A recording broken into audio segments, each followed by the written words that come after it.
is at 83 degrees. If you're concerned with the air quality in your house, then good for you. If not, you might want to actually look into it, because breathing in bad air can be detrimental to your health, whether it's short term or even long term when you don't notice because it's little by little. So right here in front of me, we have the Qingping Plus air quality meter, and looking at this, everything is basically in Chinese. So hopefully it's in English.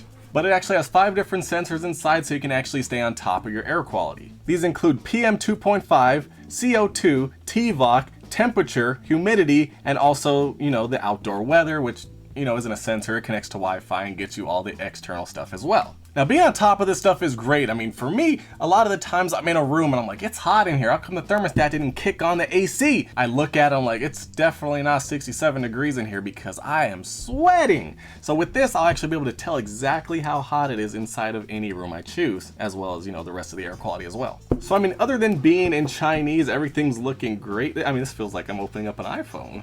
Ooh. Oh, wow, it looks like I opened up an iPhone. Like, this thing actually looks very nice. Look at that.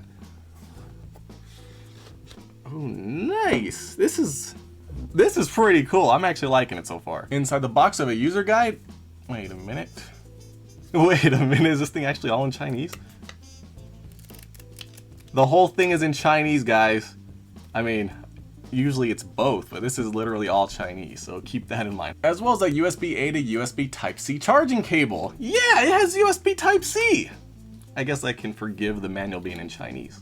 Hopefully this is in English. I mean, I know we barely did anything, but so far I'm impressed. This is looking nice. Over on the back, we can see that USB Type-C charging port, along with the vent so it can suck in air and actually give you a reading.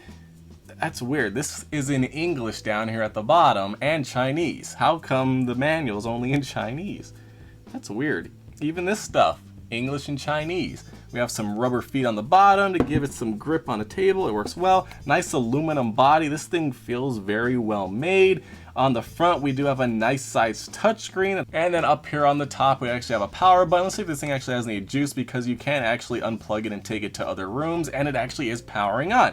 Now, they do recommend if you're using it regularly to keep it plugged in with the USB-C cable for power, so keep that in mind, but you can take it to a different room if you want to check out how the air is in there. All right, and now it's time to set things up. The screen looks very nice. It's actually very sharp. I'm impressed. Only supports 2.4 gigahertz, so keep that in mind. So now instantly it says the TVOC sensor is initializing. Please connect to power. Okay, we need some power here to power this thing. So there actually is a firmware update available, so that's pretty cool. The carbon dioxide definitely went up when I breathed it in, so it's actually working. So firmware update up top, we can see the PM2.5 up top. It says it's excellent. TVOC is initializing. Temperature is in Celsius right now.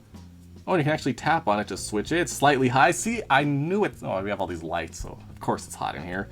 We have RH, which is suitable at 43%. See, TVOC is still initializing, so we're gonna have to wait on that. But let's update this firmware while we're at it, I guess. All right, it took roughly 5 minutes to update everything. Not too bad. TVOC is initializing still. We can see the charging indicator up at the top, Wi-Fi, as well as the current time. Swipe over, and now this is actually cool because it's like having a Google Assistant or an Alexa in your house, and you can actually see what time it is. You can see the weather outside in Celsius right now. We're gonna change that. UV, as well as the air quality index outside. Then we have different settings here. So let's go to settings. We have the Qingping Plus app, which will let you check out your air quality on your phone when you're away, but you don't actually need that. We have automation, so you can actually connect it to other apps like humidifiers, air conditioners, and everything. That's actually really cool, although I don't have any of those. Then we have the screen. You can have auto brightness, screensaver, and screen auto off. We can reset the sensors. We have a standard. Oh, so I want to use US standard instead of China standard. That might change things. Then we have units, temperature, I want Fahrenheit, TVOC, I think milligrams is okay. And then we have battery percentage. I'll show it, I like to see it. Date and time, of course it's gonna be automatically set. And I don't want 24-hour time. And then we have location. So of course it's gonna check our location. And then we have language, reset, and about. So, pretty simple here. It looks kind of like an Android. TVOC still says initializing, but we do have a reading. The temperature in here is actually high. Time to turn on air conditioners at 83 degrees. Are you kidding me? That is hot. Then we have the PM2.5, still good, being right under 1. We have RH at 44%, which is suitable. Then we have CO2, which is slightly high, and then you can actually see a graph here of the history, although I guess there's nothing going on yet, but you can see it's very high right now. Well, not very high, it's slightly high. You know, it's not gonna kill you, but it could eventually. I need some AC up in here, it's hot! But the problem is, can't run the AC while recording because, you know, it picks up all that sound. Not good. But as I'm looking at this, basically mainly with this screen here and, you know, seeing everything, I'm actually kind of surprised that Google and Amazon haven't incorporated air quality meters into like the Echo Show, the Google Home Hub, and all that different stuff, because that would be great if you could see it on there, because it already does show the air quality index for outside on my Nest Hub, so it'd be nice to see everything inside as well. Come on, Google, what are you waiting for? Oh, so it looks like the TVOC sensor has to initialize for 240 minutes if it's reset or turned on for the first time. And then, you know, if it's more than 7 days as well. So I guess there's that, has to calibrate everything. So I guess we'll be waiting a while. So it is what it is. It looks like it's working. Now the temperature definitely feels like 82 degrees in here. Air quality, I feel like, I thought it was worse, but it says it's good. I mean, there's dust and stuff.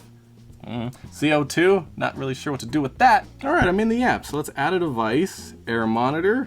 And next, so we type in our code. Now we're here, okay. So inside the app, we can actually see all the different readings. We can tap on it, see a little graph here. As you can see, it was hotter and then it dropped down a bit, although it's, you know, it's still pretty hot. We have the TVOC, CO2 is still yellow, and it's very easy to see. The app's actually very well designed. I like the way it looks. You can see how bad the air could be. So I guess my air is not as bad as I thought it was, which is weird because there's dust everywhere. Maybe that doesn't count. But then TVOC is excellent, but I guess it's still initializing, but you know, it's got a reading. It's probably worth something. So overall, very nice. I like the design. Looks just like a Google Home product. Looks just like an Amazon Alexa product, but it tells you stuff you need to know that'll keep you healthy inside your own home. And that's basically priceless. Although this thing's kind of expensive, you know, for just being an air quality meter. So hopefully you're gonna use it and need it when you get it. But it's very cool, it looks good, and it works very well.